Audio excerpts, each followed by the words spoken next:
ডিপজলে কষি ডাব খায়। তুই কি কষি ডাব, তুই হলি বুড়ি।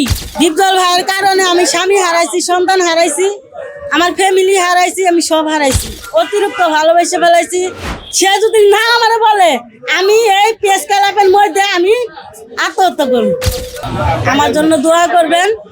আমি যে ডিপজল ভাইয়ের সাথে দেখা করতে পারি, সে তার হাতে যে এক নলকা ভাত খাইতে পারি। আমি ডিপজল ভাইয়ের ভক্ত। আজকে 5 বছর ধরে তারে খুঁজতেছি, তারে পাইতেছি না। আমি অনেক জায়গায় গেছি, গুলশান গেছি, বনানী গেছি, গাবতলি গেছি, এফডিসি তো গেছি। লাস্টে আমি প্রেস ক্লাবে আজকে 7 মাস ধরে রয়েছি। 3 মাস ধরে আমি আসতে পারি না, আমি চাকরি করি, এই জন্য আমি আসতে পারি না।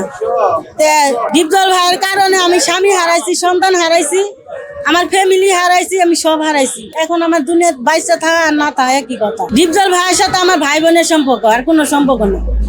ডিপজল ভাই যখন ছবি করতো, বিলিয়নের এমনি অনেক ছবি করতো, তখন আমি তার এতটা ভক্ত ছিলাম না।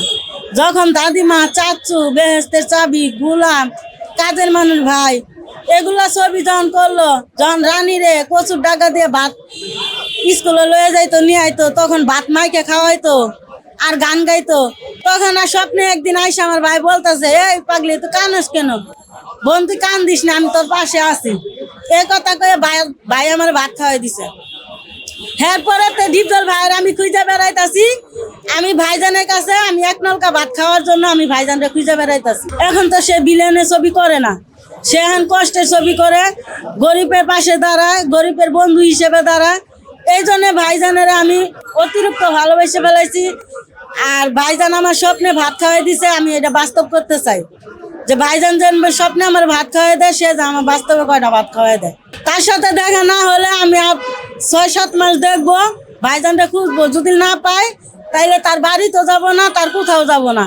এক প্রেস ক্লাব আর নইলে এফডিসি ভিতরে আমি ডিপজল ভাইয়ের গাড়ি তোলে পড়ানো মরবো, আর নইলে প্রেস ক্লাবের সামনে 10 জনের সামনে আমার জীবন আমি নিজেই দিয়ে দিই।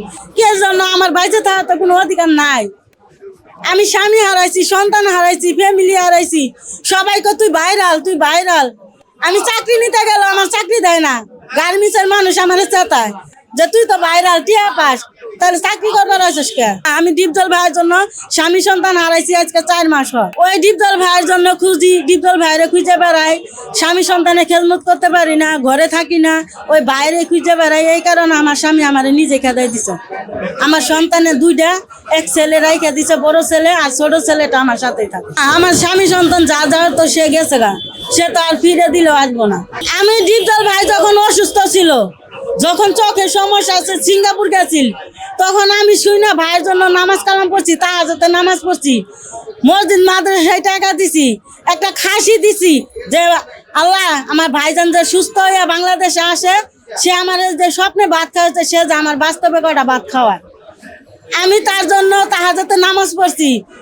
এই শিল্পী সমিতি হ্যাঁ পাশ করব, এই কারণে আমি প্রতিদিন তাহাজ্জুদের নামাজ পড়ছি। আমি মুসলমান মহিলা জামুগা, আমি মিথ্যা কথা কম না, প্রতিদিন নামাজ পড়ছি।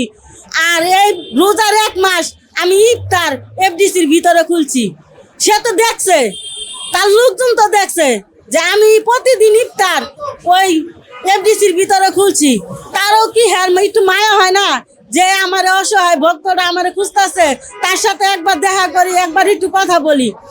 তারপরে বিজয় মালা দেওয়ার পরে, তখন বিজয় মালা হয় নাই, যখন শিল্পী সমিতি সবাই বিজয় মালা দিবে, তখন তার জন্য আমি একটা বিজয় মালা নিয়ে গেছিলাম। নেওয়ার পরে সাংবাদিক ভাইরা হাতে পায়ে ধরে বলছি, তখন সাংবাদিক ভাইরা মনে কষ্ট না নিয়ে আমারে ডিপজল ভাইয়ের কাছে লয়ে গেছে। নিয়ে যাওয়ার পরে ডিপজল ভাই বলতেছে তুমি বসো, আমি তোমারে দেখতেছি। এখন ডিপজল ভাই কোথায়? গাবতলি রয়েছে। আমি তো গেছিলাম, তার সিকিউরিটি ঢুকতে দেয় না, সেও মানে ঢুকতে দেয় না। এফডিসি গেলে তার সিকিউরিটি করে না করে দেয়, সে যে না ঢুকতে পারে। আমার লাঠি লইছে মারতে লেগে, আমি এফডিসি গেছি, আমার ঢুকতে দেয় নাই, আমি আইসা পড়ছি। এখন আমি ডিপজল ভাইয়ের ভক্ত, ডিপজল ভাইয়ের নির্দেশে তার বাড়িতে গেলে তার সিকিউরিটি আমার ঢুকতে দেয় না। এফডিসি গেলে লাঠি লয়ে আমার মারতে আসে। তারপর একটা মহিলা আছে, এই মহিলাগুলো আমার চুলমুল সামড়ায় ধরে যে তুই কেন আসর? ডিপজল ভাইরে তুই কি চাস? ডিপজলে কষি ডাব খায়। তুই কি কষি ডাব, তুই হলি বুড়ি। আমি কি কষি ডাব কি আর বুড়ি কি? আমি তো তার বোন। তার হাতে স্বপ্নে আমার ভাত খাওয়া, আমি তার হাতে করে ভাতই খাইতে গেছি। তার এফডিসির লোক আমার এগুলা খারাপ কথা কয় কেন, খারাপ কথা বলবে কেন? তারপরে মনে কষ্ট লয়ে আমি গাবতলি গেছি কুরবানির দিনে। এই কুরবানি হাটে আমি গেছি, যাওয়ার পরে শুনি ডিপজল ভাই মারা গেছে, ডিপজল ভাইয়ের বড় ভাই মারা গেছে। আমি জুতা মুতা ফেলাই দিয়া আমি ডিপজল ভাইয়ের বড় ভাইয়ের বাড়িতে গেছি, ওই সিনেমা হল জেনে। সে আমার কটা ভাত খাওয়াই দিলে শান্তি, সে বোন মানুক আর না মানুক। আমি কি অপরাধটা করছিস তার কাছে আমি জানতে চাই। তার ভাই যে মারা গেছে, আমি লাশ দেখতে গেছি 3 তলায়, ডিপজল ভাই কাঁদতেছে। এরপরে আমি ওই দরজার মধ্যে বইছি, বইয়া ডিপজল ভাইয়ের ছবি আমার গলাতেই রয়েছে। হ্যাঁ লোকজন দেখে আমার শেষ নামাই দিছে, নামাই দিয়ে 1000 টাকা আমার হাতে ধরায় দেয়, কই তুমি লাশ দেখতে পারবে না তো বাইরো।